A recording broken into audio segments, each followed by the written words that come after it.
So we need to talk about 4 words a woman said on a red carpet, then immediately took back. Las Vegas. August 7th, 2026. Premiere lights. Someone asks her the softest question in show business. How are you doing? 1 year, almost to the week, since her divorce was finalized. 2 posts. June 2025. Same hour, same wording. And now somebody hands her a microphone. And she says this. Not the publicist line. Not the tidy thing you say 13 days before your movie opens wide. This, I'm much stronger than I thought I was.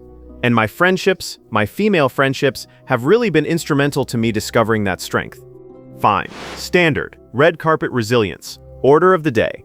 And then she keeps going and trips over her own sentence live on camera. My female friendships have really been instrumental to me discovering or recovering that strength. Discovering or recovering. She didn't know which one it was. Is this a new woman or the one who was in there the whole time? And honestly, that hesitation is the whole story, because one of those means she built something new. The other means she got something back, something she'd handed over a very long time ago. So let's go find out. Sydney, 2001. A party. She's 25. Born in Muscat, Oman. Raised Australian. He's the man behind Ali G. She's Isla Fisher.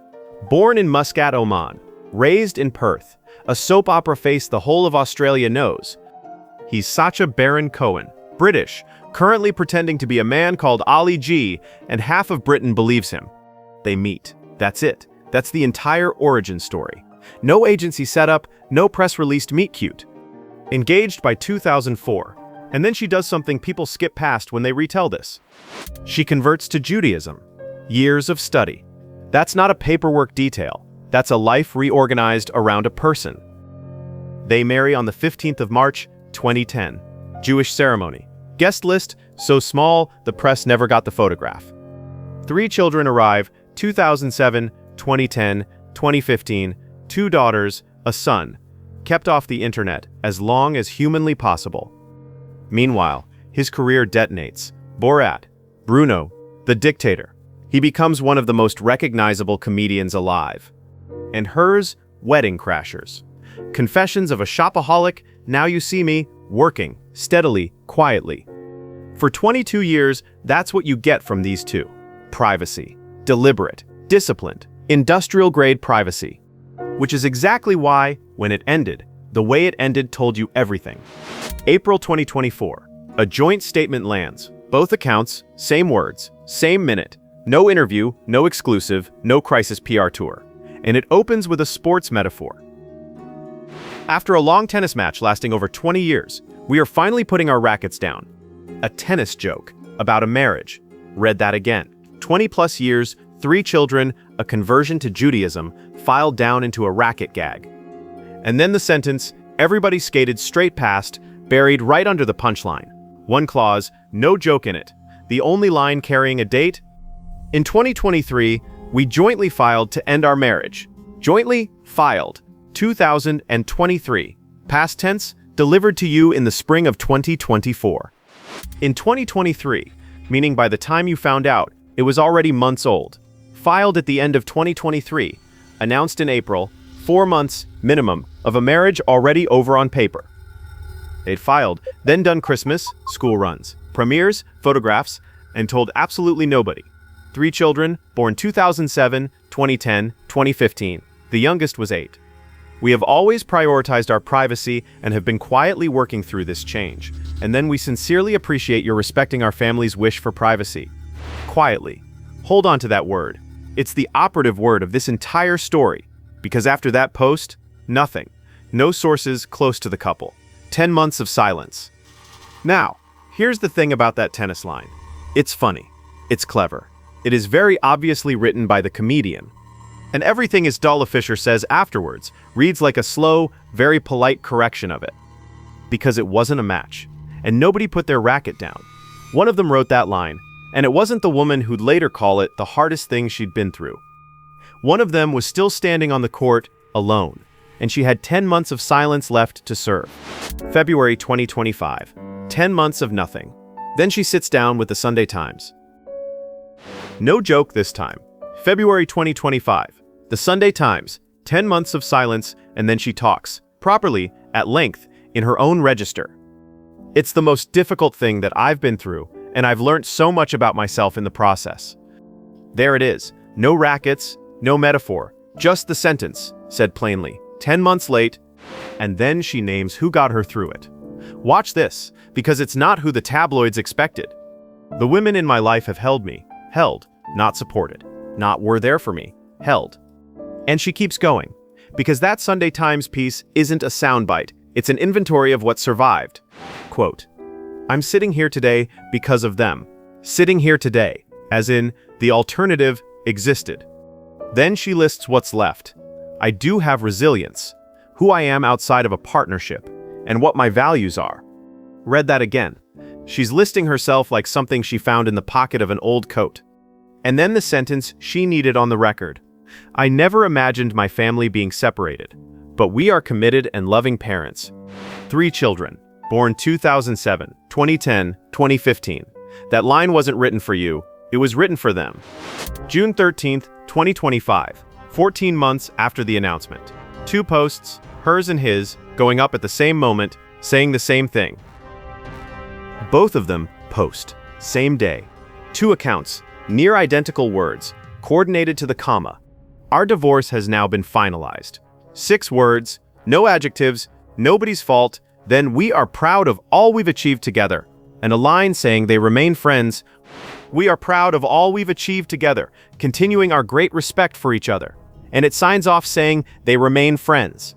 From the quiet filing at the end of 2023 to that post, about 18 months in celebrity divorce years. That's a blink. No leaked filings. No anonymous source close to the family. No sides. If you came for the message genuinely, sorry. 20+ years together. 15 of them married. Ended in 2 paragraphs. Neither of them expanded on, ever. And here's the part I actually want to talk about. Because the interesting half of this story starts after the paperwork. August 2025, 2 months after the papers. She's on the cover of Harper's Bazaar Australia. Home turf, obviously. I've had a tough couple of years, but I'm making it through.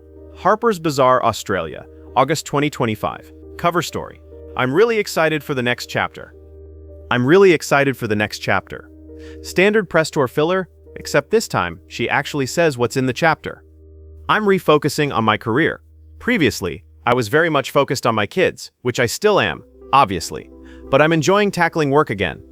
And then she does something people in her position almost never do out loud. She calls it a benefit. One of the benefits of a challenging situation, the luxury of asking myself, what would I like to do, professionally and privately? That. Luxury. She used the word luxury, about a divorce. One of the benefits of a challenging situation, she calls it, the luxury of asking what she actually wants. I'm trying to remind myself of my new identity as somebody outside of a partnership and to stay as buoyant as possible. Anytime there's change, it's hard to adapt. But hopefully, I'm doing an okay job. Hold on to that hedge. November 2025. She sits down with new beauty, and the hedge comes off. A year and a half of measured statements, and then she just says it. I'm not going to lie. It has been a really challenging time. Not a journey, not a chapter. Challenging, from the woman who'd given you nothing but the polished version. And then she names the thing nobody in her tax bracket ever names. Not the split, not the settlement. The feeling underneath it, and she picks a very specific word. There's something about the divorce club that anyone in it understands in a way other people don't. It's a different grief. Grief for a man who is still alive, still co-parenting, still on the other end of the text about the school run. Different because nobody died, so nobody sends flowers. There's no funeral for a marriage, there's just a Tuesday. Now put that next to his line, a tennis match, rackets down, same event, 2 completely different planets. But she doesn't camp out in the grief. Same interview, creating a new identity after your divorce is so fun. You get to reflect on your values and rebuild your sense of self. And the friendships come back around.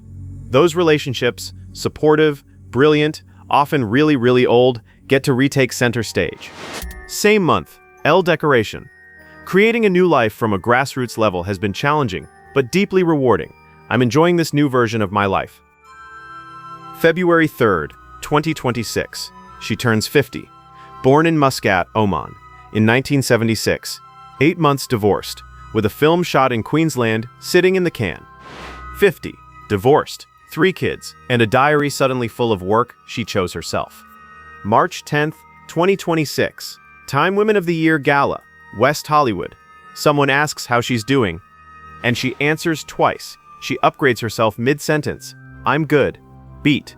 I'm so great. Time Women of the Year Gala, March 2026. You've heard fine. You've heard taking it day by day. So great is a different genre entirely. August 7th, 2026. Las Vegas. The premiere of Spa Weekend. Shot in Queensland back when she was still learning to say the word divorce out loud. The next day, Isla publishes the interview. Roughly 1 year, almost to the week, since the papers were signed. And this is the sentence the whole internet clipped. Las Vegas, a red carpet, 1 year on. Not something she'd rehearsed, you can hear her find it. Discovering, or recovering. She corrects herself mid-breath because she genuinely doesn't know which it is. Either she found something new, or she got something back. She said both, out loud, on a carpet, at 50, and then she went to work.